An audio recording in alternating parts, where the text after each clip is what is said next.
Hello, I am Jamey, as usual, here at Stillmeyer Games, and I'm joined today with two special guests to talk about a topic that I'm excited to talk about, and that is abstract games.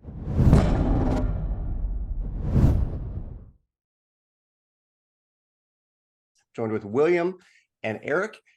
I'd like to hear from both of you. Well, let everyone know who you are and what your connection is to abstract games and what an abstract game is to you. William, we'll start out with you.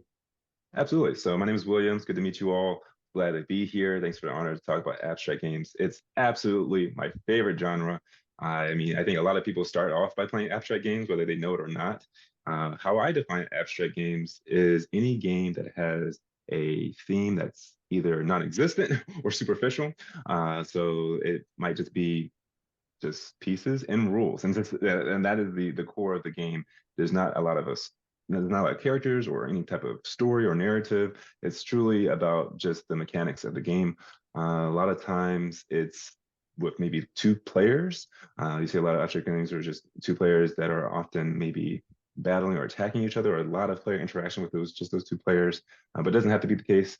And a lot of times there is some sort of player elimination as well that happens in a lot of abstract games. There's some other cornerstones to it as well, but those are my biggest indicators if a game is abstract or not. Thank you. Eric, what about you? Who are you? What's your connection to abstract games, and how did you define it for this list? Sure. Eric Fursten. And I would say, well, first, maybe my connection to Stonemaier is that I've been, I guess, longtime ambassador. I've play tested many games and expansions for Jamey and for Stonemaier. I've also had the honor of demoing several of these games at Gen Con over the past couple of years. And just in terms of my connection to abstract games is just like William, it's just another genre that I love. That it's something that is different than maybe some of the games that we kind of grew up on, like Monopoly, where you're just kind of ticking a pawn and moving it around the table. And further, that like was mentioned, it doesn't really have a particular narrative or a story necessarily involved. I think a lot of the ones that I'm going to be talking about today are more puzzles than anything else. But it's just a fun and unique mechanism and genre for the game. Wonderful.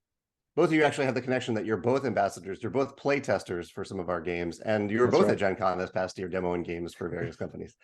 That's true. Um, so my definition, I have thought about this a lot as I try to come up with my list. Here are a couple of the categories that I defined for myself for abstract games. So I said that abstract games are games that combine one or more of the following. One, the game cannot be explained thematically, or is very difficult to explain thematically. Typically, each player has the same information and decision space. That's not always true, but sometimes true. There's often a spatial element to the game. Again, not always true, but often true. And there is often no luck or very little luck or randomness in the game. Again, even with all these different categories, I thought of games that break some of those rules, but this is an arbitrary definition. Some people would say that all tabletop games are abstract games. I don't think that's the case. I think we'll be talking about pretty clearly abstract games today. I like what you said there.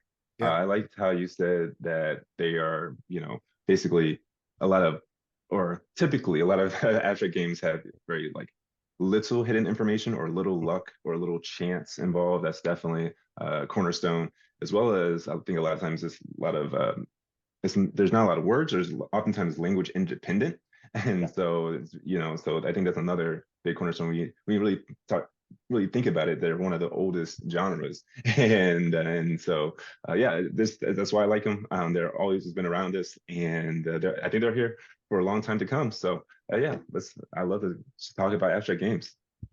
Well, William, why don't you let us know your honorable mentions? Okay, so these are phenomenal games. I think all these games that we're going to be mentioning today are great games in their own right.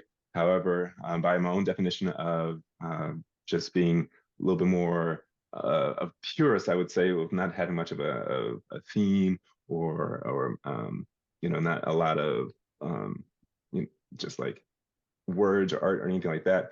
So my honorable mentions would be Sagrada, and also Hive.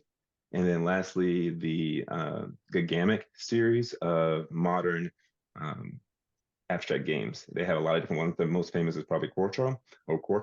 And so those are my 3 honorable mentions on my list. And William, what was that like? I'm typing out the honorable mentions here. Was it a Giamic series? Yeah, Giamic, Giamic, I believe. So they have Quarto, they have a couple others where they have just beautiful, beautiful pieces. And not to say that abstract games don't have to be beautiful. I think a lot of these games, even Sagrada, is very beautiful, very just aesthetically pleasing. However, the pieces themselves are pleasing and not necessarily the artwork. That makes sense. Awesome. Eric, what about your honorable mentions? And we'll go for anyone watching now, we're going to go into much more detail for our top 4. We're just doing these honorable mentions briefly. Yeah, sorry, Eric, go ahead. No, I would say probably War Chest, Santorini, Rummy Cube was a classic that I grew up on, and I think I would be remiss without mentioning chess. Is probably the granddaddy of all abstract games.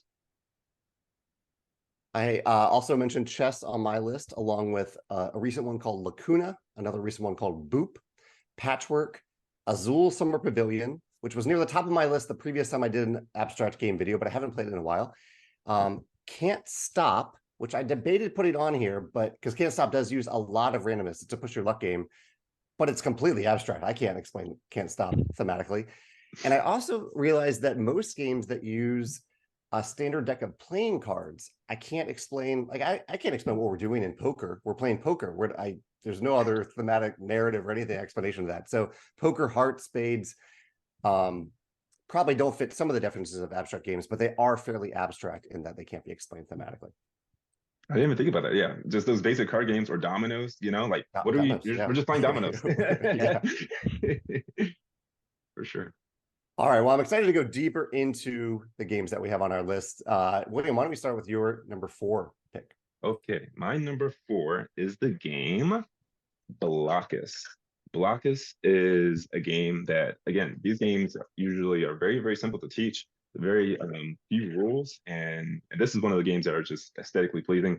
And on the back, there it is. That's the rules. You start off on the edge of the board with a piece. Everyone's playing different color pieces, and you're basically there's just one rule. They say it right here. It's so easy to play. It takes a lifetime to master. Each piece played must touch another piece of the same color, but only at the corner or vertices. And so the twist is, I guess, the mechanical hook is that as you place more pieces, there's less squares. There's less space for you to place future pieces, and you're trying to play out all of your pieces to win the game. And so you can try to basically block, which is the name of the game, Blokus, to block your opponent from placing out their pieces. You can try to basically place your biggest pieces first and do your smaller ones later. There's a lot of different strategies. You can play up to 2 to 4 players. There's like a 3-player variant and 2-player variant. I like it playing at 4 players particularly. But yeah, that's the example. That's the game in three rules. Choose your color, move a piece, and conquer the board. That's Blokus for my number 4. Eric, have you played Blokus? Yeah, I think you're going to be seeing Blokus appear again very soon as well. Okay. Yes. We'll go deeper in because it'll be on my list as well. It's a popular game. There's a lot of spin-offs, and I played it on the digital version a lot on the PlayStation 3, actually, a lot growing up. And yeah, it's a very popular game for very good reasons. It's really good. Now, William, you did share. Oh, go ahead. No, I'm sorry. I was just going to mention, I believe I taught Blokus to my son probably when he was as early as 5 years old. And it was just great to teach him spatial awareness, advanced planning, things like that. And like you had said, it's 2 rules. It's as simple as that.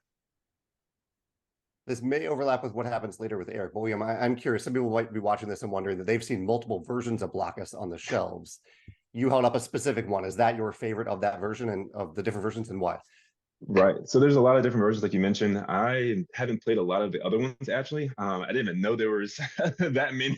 So recently when I started doing a little bit of a deeper dive, I said, okay, I think I'm just the simple, the original Blokus. But yeah, there's a 3D version. There's so many different versions. I played the digital version, of course, of the original. But I think they all probably have their own twist and like just different takes on the core mechanic. And whichever one you decide to go with, I don't think you can go wrong. This is, like I said, a 5-year-old can play it. You can be playing it for years to come. Yeah, just check it out. Blokus. It's a great game. Number 4 on my list. Well, we'll talk about it a little bit more later, I think, Eric and I, since sounds like we have it on our list as well. So, Eric, what is your number 4 on your list? My number 4 is a relatively new game. This is something called That Time You Killed Me. And in essence, it is 3D chess with a time mechanism where you play. I don't know how well you can see. So there are 3 different boards, and each are a 4x4 or 16 grid representing past, present, and future.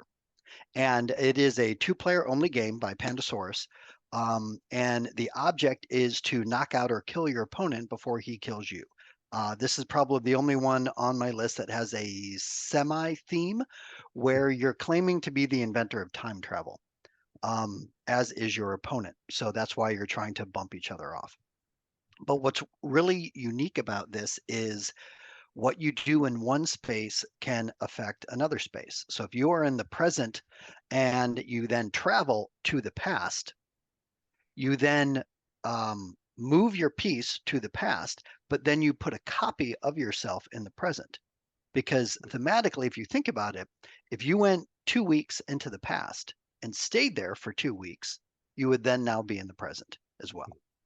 So what you do then in one piece can affect another piece, and you're either trying to bump your opponent off the board or bump them into each other, because like in the movie Time Cop, the same matter cannot occupy the same space. So he'll basically disappear. But really unique game. There are 4 different modules included in this that can have different elements. One that you normally start off with is you plant a seed in the past, which then becomes a bush in the present and then a tree in the future. And then what you do with one can affect the other. So really, really unique game. That Time You Killed Me. Again, it's 3D chess in time. Interesting. Fascinating. I love your explanation of it. Yeah, Wait, very have you cool. played this one?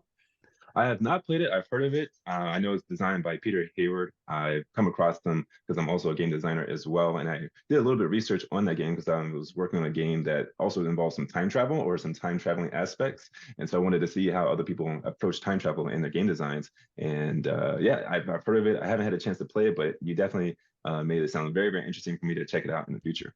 Thanks. And I love time travel, fiction, and time loops and things like that in games. So I definitely need to check this one out as well. Thank you for sharing that, Eric. Sure.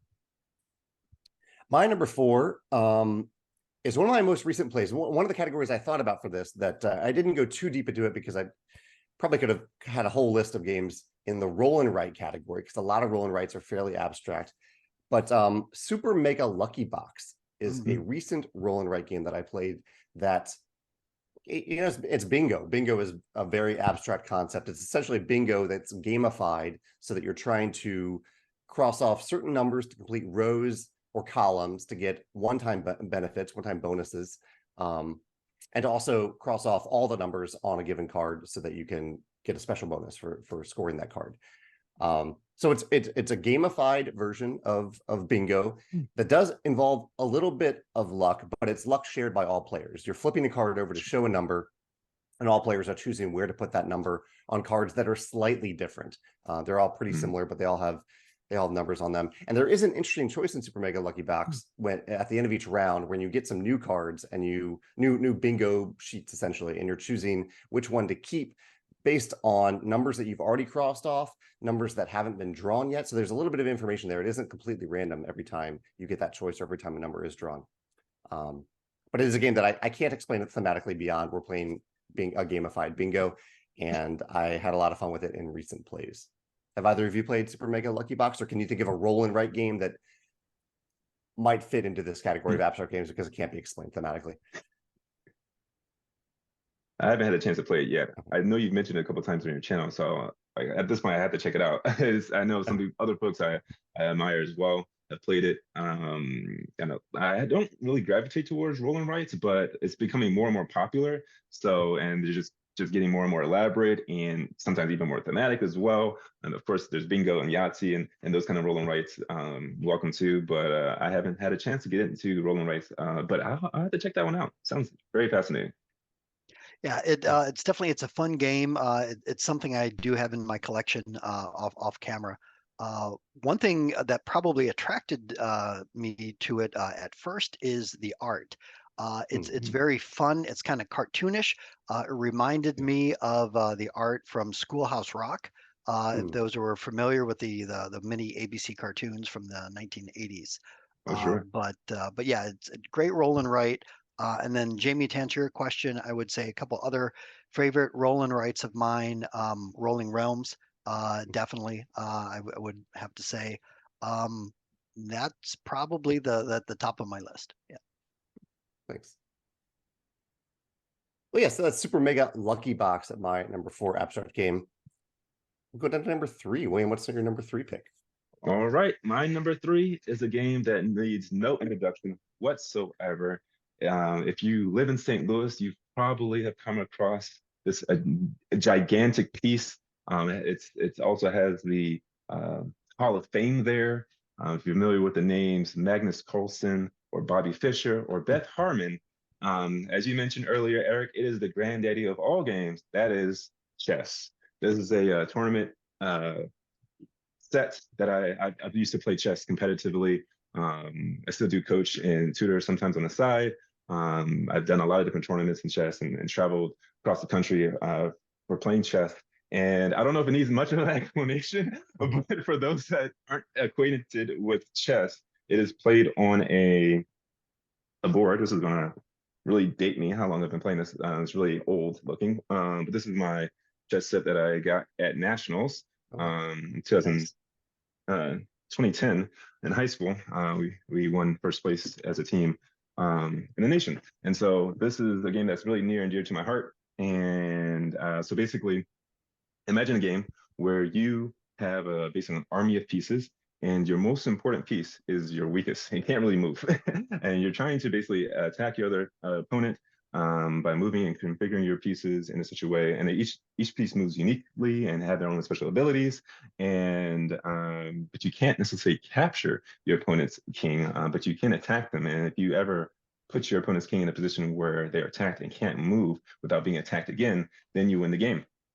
Another thematic or mechanical twist, I should say, is that your other piece that's very, very powerless or very weak is called a pawn. But however, if that pawn is brave enough and strong enough and survives enough and gets to the other side of the board, it can become one of your most powerful pieces, which is called the queen. And so you're trying to protect your king. You're trying to use your queen, which is very powerful, and maybe even promote your pawns into queens to be victorious in the game. And so most folks are probably familiar with chess. It's very old, around the 1500s or so, if not older.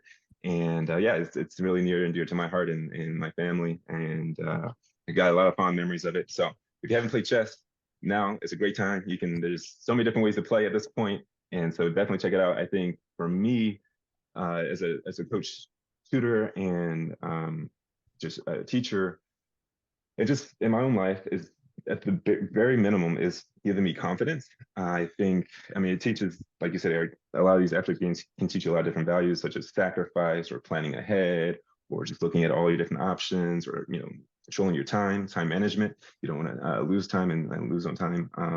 But for me, the biggest thing is just confidence. I think when I told people, oh, I play chess, oh, you must be so smart. And I never really thought of myself as smart, but because they thought I was smart because I played chess, oh, I guess I might be smart. And so it just boosted my confidence. I think in life, confidence is very important. So I encourage anyone, if you have young kids or older folks, anyone you know should learn chess. It'll do a lot for you.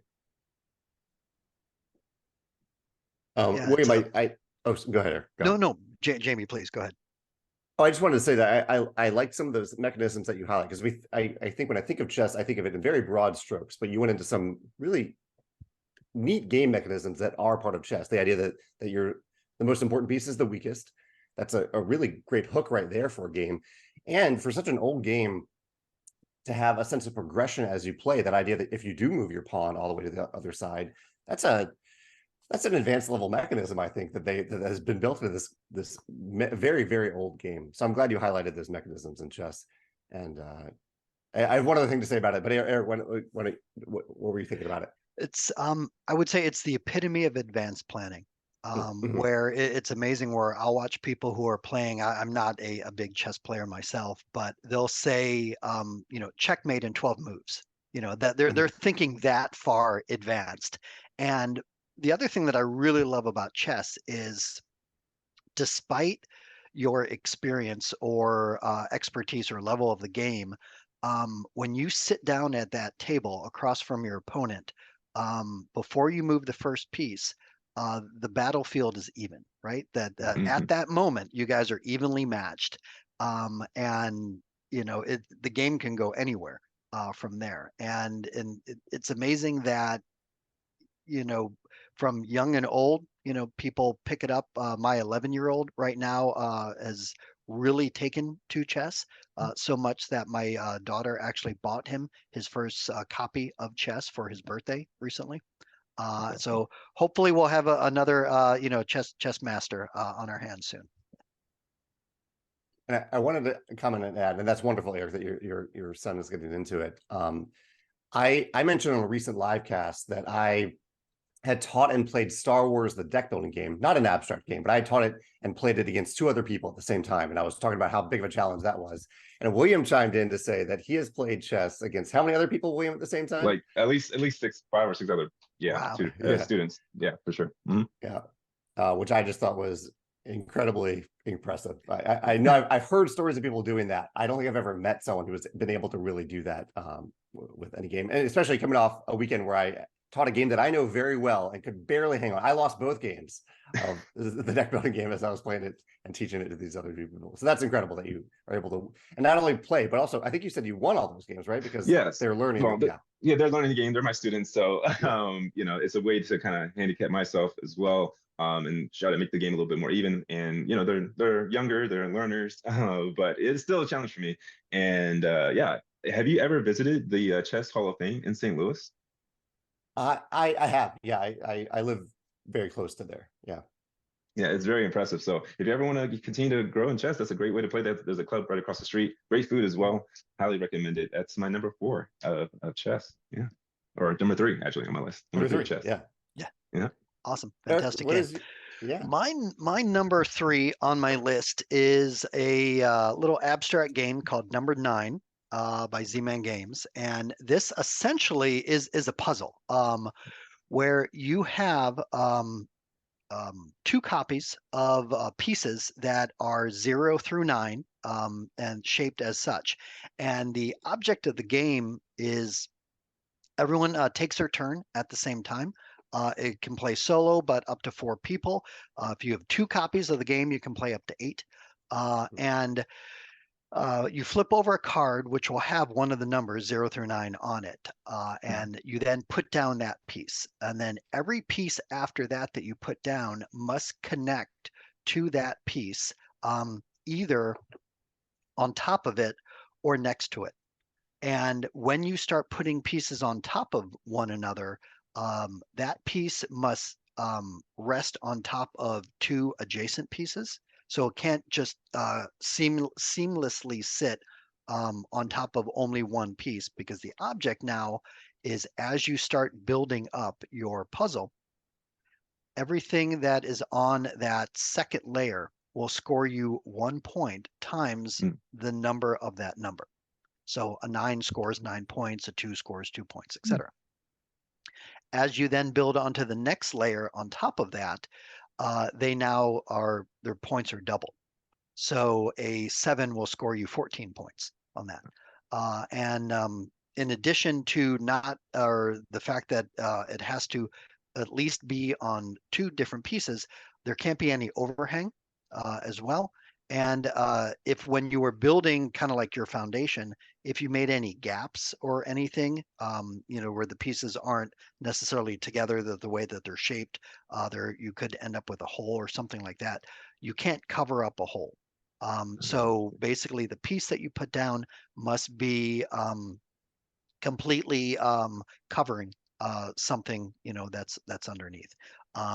That's basically kind of the rules in a nutshell. You place them. The object is just to score as high as possible.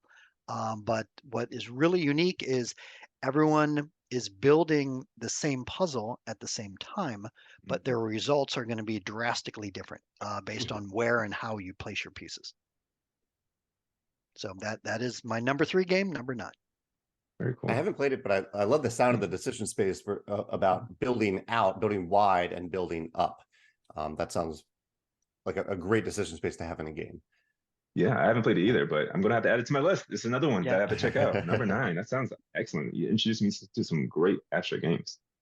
Yeah, I've found that the key to be successful is to not jump ahead, but to try to create a very strong foundation, like Jamey was saying, kind of build out. So make your bottom layer as big and wide as possible, hopefully with your low valued numbers, if they come out in that correct order, and then start building up. But yeah, like with any proper building with a good foundation, you can then build something solid. That sounds great. Number 9. Thank you for sharing, Eric. Sure. My number 3 is one I think, William, you mentioned it, and that is Sagrada. Sagrada does have the beautiful veneer of a theme, the stained glass window, and I'm glad they put the theme on it. But I can't really explain the game based on the theme. We're putting dice on a board to cover up numbers, and that's okay, because one of the things I love about Sagrada, which like many of these games can pretty much be explained by the back of the box, you have a blank mat that you're trying to cover up with dice, with the key rule being that you can't place dice next to each other or diagonally adjacent to each other that are the same number or the same color. And you're drafting dice with all players. So there is a little bit of player interaction where if the 3 of us were playing, we would roll, I think, 7 dice? I think there'd be one extra one. We'd roll 7 dice. Eric would pick one, I'd pick one, then William would then pick another one, and then I'd pick one, and then Eric. And as we're picking these, we're putting them on our mats. But what I think is a nice little interactive mechanism. We're not really hurting each other. We're just gaining the thing that we want most at that moment. But there is a little bit of interaction, some reasons to pay attention to other players. But the thing I really love about this game in particular, and this is the case with some of the games that we're talking about, but maybe not all abstract games, is that you end up with a beautiful creation. I like games where you end up creating something by the end of it. And in many or some abstract games, like you mentioned chess a second ago, chess, you have kind of created something, but really you've removed things from the board over the course of the game. You're ending up with less than when you began. And I like that Sagrada, not that I want every abstract game to be this way, but I like games where you end up with something at the end. So whether or not you win or lose, you created something that hopefully looks pretty, and I think does look pretty in Sagrada thanks to the dice. One of the reasons I did pick this over Azul Summer Pavilion is that Megan and I recently played through the Sagrada Legacy game, which is it's very similar to the core game, except that you are using colored pencils to color in a vast variety of shapes of stained glass windows instead of just the standard grid. We played through 11 games of that, really enjoyed it. I figured if we were willing to play 11 games of that, and I haven't played Azul in a couple of years now, I had to pick Sagrada for this pick. So that is Sagrada at number 3 for me. And I would include the Legacy version in that pick. It was very satisfying to play through. William, it sounds like you played Sagrada. Oh, yeah. Yep. It's a great game. I have it. I have a couple of expansions. I don't have the Legacy, the Artisans, as you mentioned, but it's phenomenal. Like you said, it is just like aesthetically pleasing. I like what you mentioned about you building, and that's how I often compare like Euro games and like Ameritrash games or Ameritrash games. Is that a lot of times Euro games are building a civilization or building a village or something like that, and where a lot of times with Ameritrash games, you're kind of like attacking your opponent and bringing them down and bringing the life points down to 0. And so I like what you said there. It's like more like building something, where in chess you kind of is more destructive than constructive. There is that does foreshadow another game on my list talking about constructive abstract games. So I'm glad you brought that up for sure. Nice. Yeah, Sagrada is definitely a great game. It's something I have in my collection as well. What I love is just how simple the rules are, that there's some really advanced strategies, I guess, and also just hope and luck, where if you're playing with several people, that you're really hoping they don't take that one particular die that you need. It's all open information. but how you're trying to just strategically place those die to meet certain requirements, and then build up as many points as possible. So yeah, great game. That's Sagrada at my number 3. William, what about your number 2 favorite abstract games? All right, it's coming down to it. It was really hard to pick these top 2. But if I had to pick a top 2, number 2 on my list would be Shobu. Shobu is a game I recently picked up at Gen Con. It's been out for a little while. And if you look at the game, though, it's very simplistic in terms of its. Well, again, you can learn the game basically through rules in the back of the box, and just looks very simplistic in terms of its components. Just some stones and some boards and a nice little a rope going across this intersection of boards. And basically, you can move one of your stones on if you say you're playing the black stones here, you can you're controlling all of those 16 black stones, and your opponent would be playing all of those white stones. However, you you can move one of your stones up to 2 spaces in any direction, for here, for example, in this example here, and then you would have to match that move on another of your stones on any of the opposite colored boards. So this is a dark colored board. So if you were to move here, you have to move on the opposite board, which is the light colored board, and to try to push off your opponent's stones. And so you win when you remove all 4 of your opponent's stones from any one board. And so this game just melted my brain at Gen Con. I love abstract games. It's a little almost like you mentioned that time you killed me. It's almost like time travel, because what you do on this board affects what you do on that board. And so say you wanted to like push a piece off of like this board. So first you had to like move a piece on the whiteboard if you want to move something on the blackboard. And so, okay, which board do I want to move on? And you have to, and the key is that the other trick is that your first move is a passive move, while your second move is the aggressive move. So your first move cannot push pieces off the board or push pieces at all. But your second move is the aggressive one, and that's the one that can actually push pieces off the board. And so it has these weird moments where it's, okay, I want to push this piece off the board. If I can do that, I win. But I have to be able to move a piece on another board that's the opposite color to do that in the same direction. It has to be the same. You just can't. So it really is a mind-bending exercise. And like I said, you're playing on literally 4 different boards, but you only have to win on one board. So you could be like losing on one board, and then the tides return, and you'll like focus on another board. It is an amazing game. It's still one of those little bit of a destructive experience because you're removing stones off the board. But if you haven't played Shobu, I highly recommend it. It looks great. And it feels like it would be an older game. Like, oh man, this looks simple, like stones and some wood and just a cool little constring. But no, it's recently more of a modern release, and but it feels like one of those older games, like shogi or Chinese checkers or chess. So that's my number 2, Shobu. Very neat. I've never played it, but you've definitely captured my interest. I played it at Geekway Mini, a local convention here, the smaller version of Geekway to the West, a few years ago. And I remember playing with Megan, and we were hooked right away on it. Oh yeah. In the first play, we kind of stumbled through it a little bit because it is a bit of a brain bender, similar, like you said, to that time you killed me. I think that it was probably a little difficult to grok the first time you play it, but then we wanted to play right away again.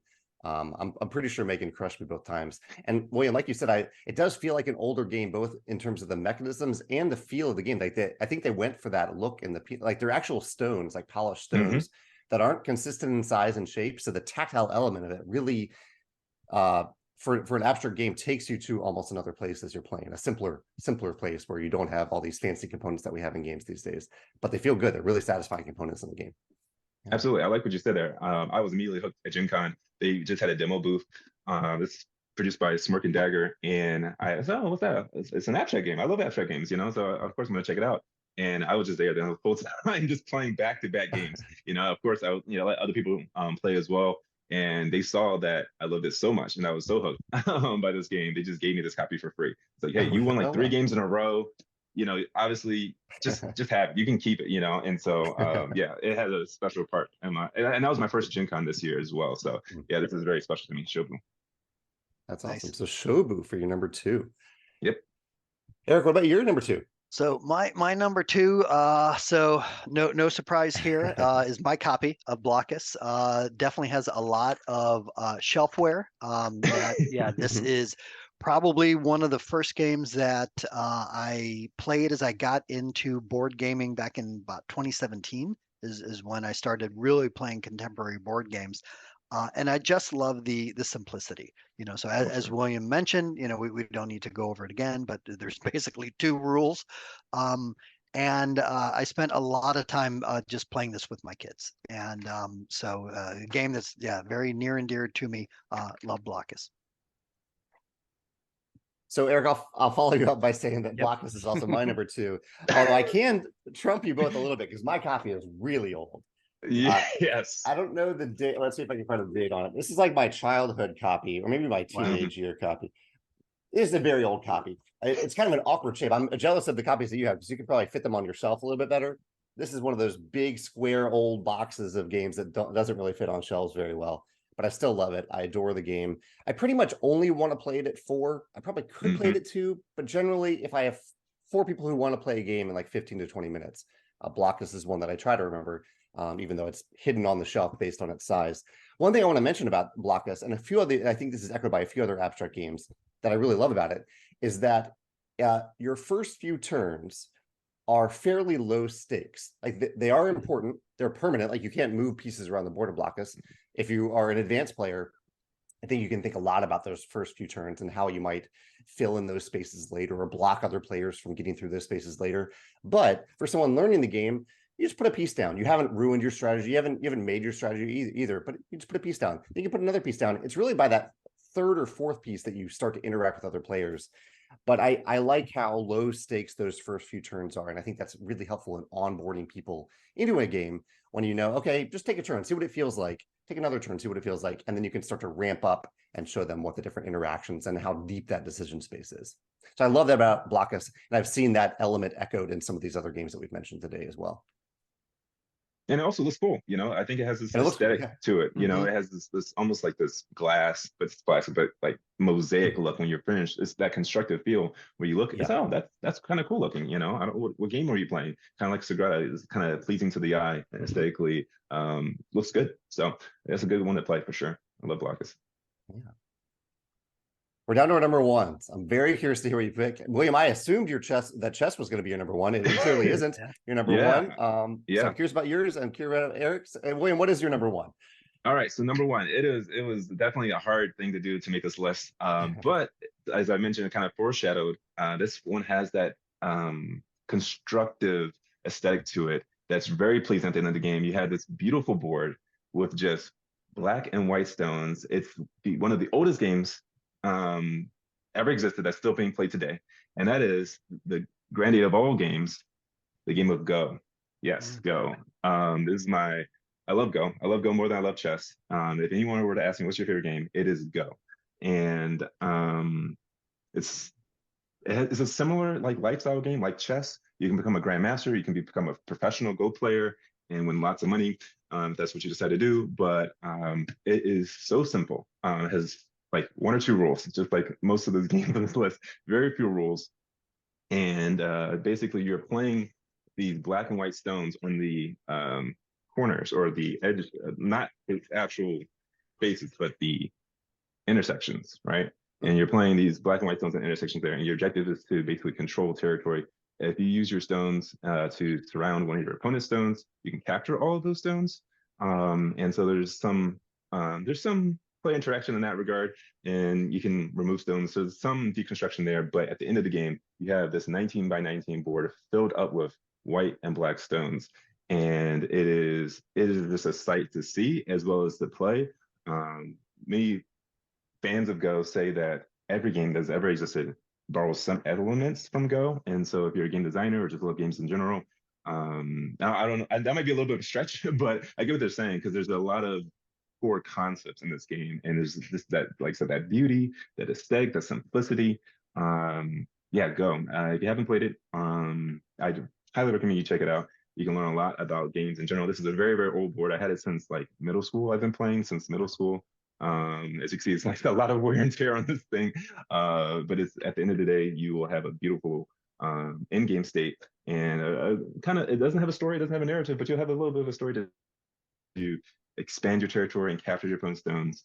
And that is my #1 game of Go.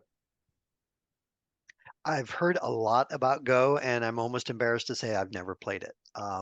But I think this I will definitely add to my must play list and try to get it to the table as soon as possible. And I've played a little bit of Go.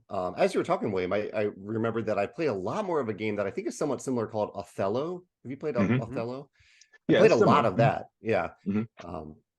But not as much Go. But yeah, I'm guessing Othello took quite a bit of from Go and implemented. I don't know why I connected with that one more than Go. Othello is a game about kind of trapping in your opponent's pieces, but that's also an element of Go. Yeah. And the coolest mechanism, I think I would say, in the game of Go is that literally any move you make will influence the game. Even like a move like on the edge of the board that doesn't seem like it has a lot of use. And there's different examples I like to try to hook people in with that. It's like, no, there's no way. This board is so big. Like, what do you mean? Like any move you make will influence, is like has like impact, basically. Not to say that they all have equal impact or like ruin the game, but there's some times where you like make a move out here and then like some sort of like skirmish will break out here, and that war will continue. And it's like, oh, but that one stone helped like reinforce or protect your stones that were under attack because the fight moved over to that one lone stone. And so it's very interesting, the dynamics you have. So it is definitely one that's not as popular as chess or some of these other games, but it's like I said, it's very, very old, and it has that simplicity. And yeah, it's still a lifestyle game. So definitely you can get into it at any time of your life. And I think you'll enjoy it for sure. If you haven't played it, highly recommend it. Go.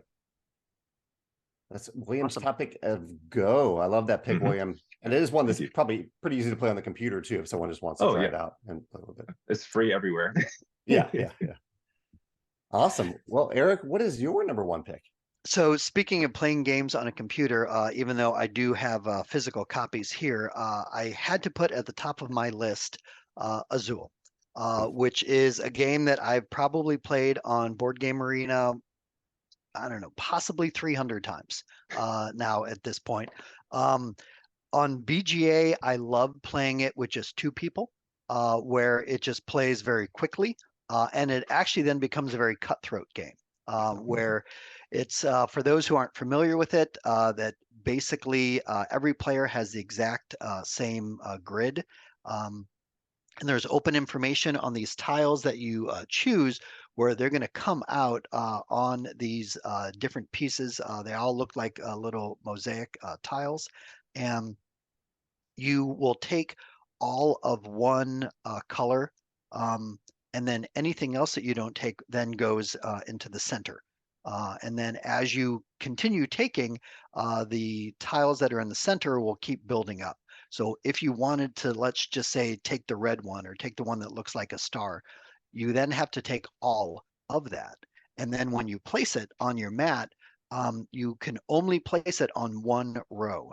So let's say you happen to take 5 of one color. You can't break it up and do 2 in one row and 3 in the other row. So any extra that you have is then going to go on the bottom of your mat, which then you will lose points based on those. And you know, the amount of points that you lose will increase based on the number. Azul is a game that I love so much that I've become a big fan of the whole series. That I would probably say right now, Queen's Garden is my favorite of all the games that are currently in the series. It starts with the same core mechanism, and then from there, it just has a lot more advanced strategy to it. But yeah, Summer Pavilion is another great one that I know Jamey has mentioned and didn't make his list this year. But yeah, based on my number of plays, I would definitely have to say the Azul series is my favorite abstract game. William, have you played these, and do you have a favorite among the bunch? I played Azul. I don't have it. I haven't played any of the other ones. I know there's so many more now. At this point, it's hard to keep track. But I think I like the original. I enjoyed my time with it. I think I gravitated a little bit more towards Sagrada in terms of that same kind of drafting and then playing of an abstract game. But yeah, it's a phenomenal game. It's definitely one at the top of a lot of people's lists. A lot of it's top of Board Game Geek for a reason as well. You can't go wrong with any of those rules. There's so many and they're so great. They just and they look great to look at as well. Those pieces, again, aesthetically pleasing, even though it doesn't have a theme, doesn't mean that it can't look good. And it definitely is an eye catcher for sure. So two of the reasons that I love the Summer Pavilion version, and it's just like marginal differences over original Azul, is one, it's slightly more forgiving because you can store 4 pieces that you don't use if you want, and you're not punished for having them. And it also has a little and Azul has this too, but I think it has slightly more elements of times where you can complete things, different like little completion goals along the way that don't just give you extra points. This is the difference, I guess. That doesn't just give you extra points, but it actually gives you extra tiles in Azul Summer Pavilion. When you complete a certain aspect, you can get up to 3 bonus tiles depending on what you completed, and that feels really good to me in Summer Pavilion. I love the original Azul, but I only have one in my collection, that is the Summer Pavilion version. Yeah. But yeah, I'm glad you mentioned this one, Eric. I think it's a great example of a modern game, a modern abstract game that has done very, very well. I think it's tough for an abstract game to break through in the market, but Azul has done that in a huge way, and millions of copies sold. Yeah. So that's Go at Williams number 1, Azul at Eric's number 1, and mine, kind of coming out of left field here, fairly recent game, is a game called Bullet. Are either of you familiar with Bullet? I have not. No. So this is a game that, yeah. Oh, go ahead, Wade.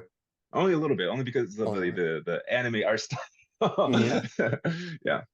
Yeah, this is from Level 99 Games that often leans into this anime art style. It's a game that tries very, very hard to have a theme, but it doesn't really have a theme, and that's okay because of the puzzle featured in this game. So each player has a player mat that looks like this, and you are drawing.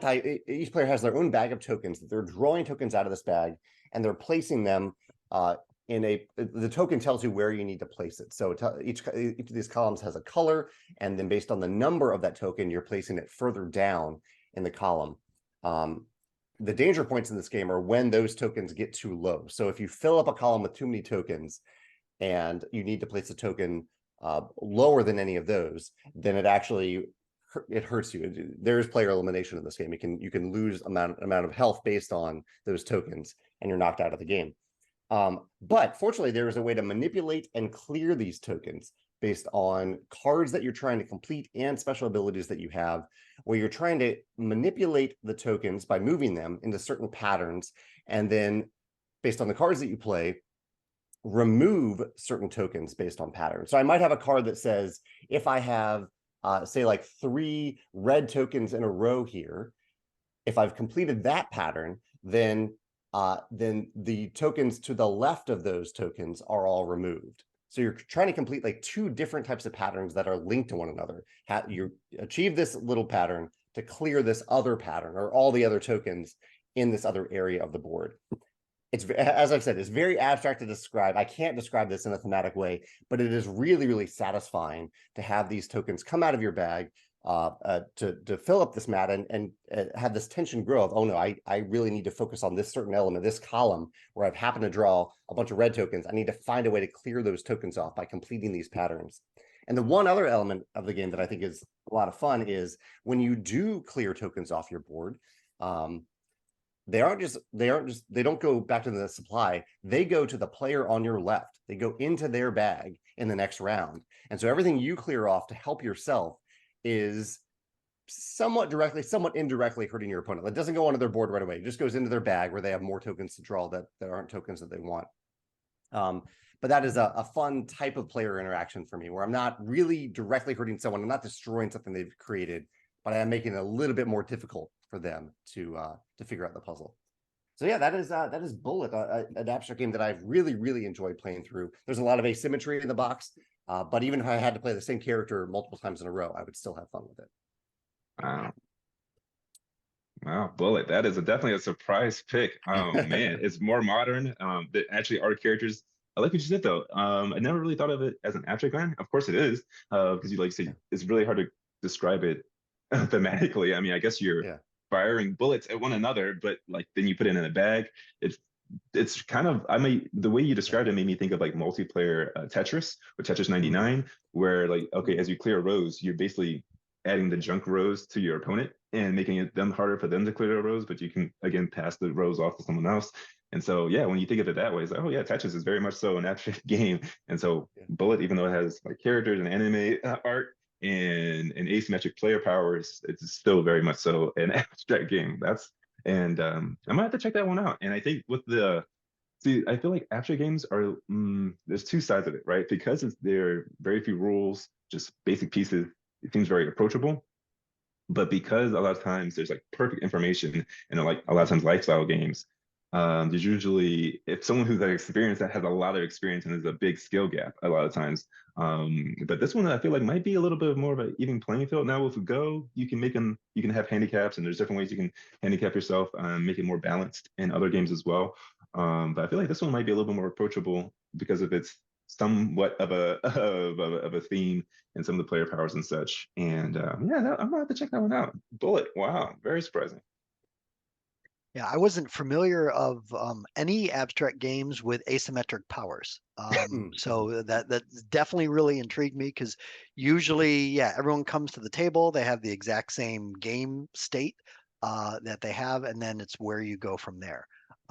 But yeah, definitely, I've got some really great games that I certainly need to check out after today's conversation. Yeah, but I would highly recommend Bullet. And Bullet does the asymmetry largely in that each character has their own deck of cards, and they are their own abilities and their own deck of cards where they're clearing things in very different ways. And William, I think you said it really well there. The satisfaction in Tetris of clearing a row, it's that same burst of endorphin that you get in Bullet when you clear tokens that were otherwise clogging up your player mat. Yeah. Well, I've loved hearing your perspectives on these games. You both were incisive and insightful in terms of how you described all the games on your list. Thank you so much for joining me. Is there anything else that you have thought of while we talked about this that you'd like to leave people with, or that you're processing about abstract games that you'd like people to comment on the video? Yeah, so I mean, of course, they can reply with their top abstract games. I'm a little bit more of the purist camp of just just basic pieces, no theme, no art, nothing like that. And I'm just curious if anyone's played Shobu or Go, how maybe what their ranks were in Go or chess, because you can get ranked in those games. My highest rank was like 5Q in Go, and then like around 15 or 1800 in chess.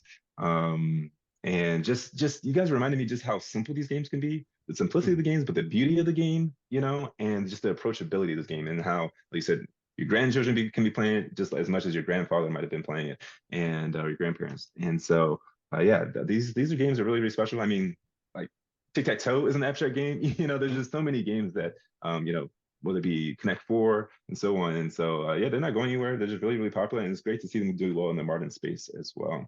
So, yeah. Yeah, one of my favorite things I would say about abstract games is how approachable they are.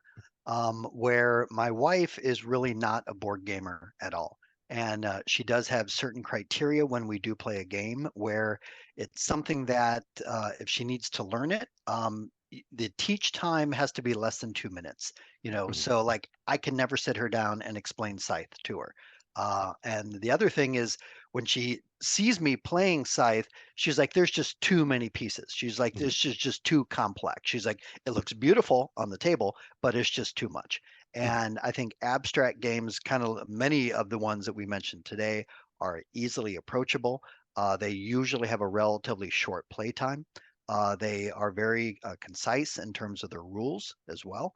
And it's a great almost gateway game to try to introduce someone into modern board gaming, and then start to learn all of those different mechanics and mechanisms to learn about um, area control and advanced planning and set collection and everything else that you may not realize when you first sit down at the table, but Mhm. you're going to pick up those things very quickly. I think even the most thematic designers can benefit from playing abstract games because you can the simplicity, like you said there, the simplicity of these games and how streamlined they are, how accessible they are, they can lead to some brilliant like mini games and more complex games, or little puzzles of little, you know, action selection puzzles that are very abstract that lead to many more thematic mechanisms in the game. So I think it's a great category of game to play, no matter how complex or thematic of a designer you're trying to be. Yeah.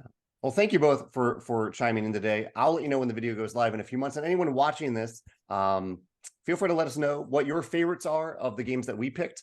And if you have a favorite abstract game that we didn't pick, and let us know why you picked it. I'd love to hear about that in the comments. Thank you, Eric and William. Thank you.